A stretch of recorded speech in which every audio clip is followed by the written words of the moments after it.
Dururam yol kənarında, qara gözlüm gələ hərdən. Tək odur dərdim, həsrətim, o gözəl yar bilə hərdən. Gözlərim hər zaman gəzir, səni sən lütf elə hərdən. Qərib aşiqi ara gözlər, qara gözlər, qara gözlər. Qərib aşiqi ara gözlər, qara gözlər, qara gözlər.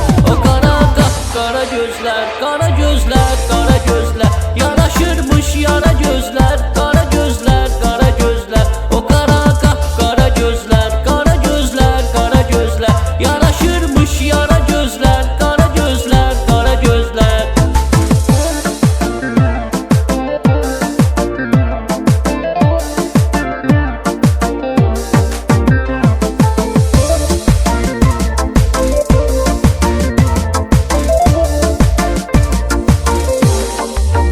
Bütün günü oluram məst görəndə səhər bir dəfə. Gözlərin könlümü aldı, eləyib nəzər bir dəfə. Elə qısqancam ürəyim partlayar əgər bir dəfə.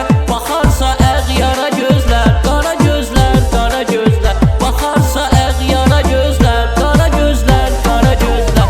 O qara qara gözlər, qara gözlər, qara gözlər. Yaraşırmış yara gözlər, qara gözlər, qara gözlər. O qara qara gözlər, qara gözlər, qara gözlər. Yaraşırmış yara gözlər, qara gözlər, qara gözlər.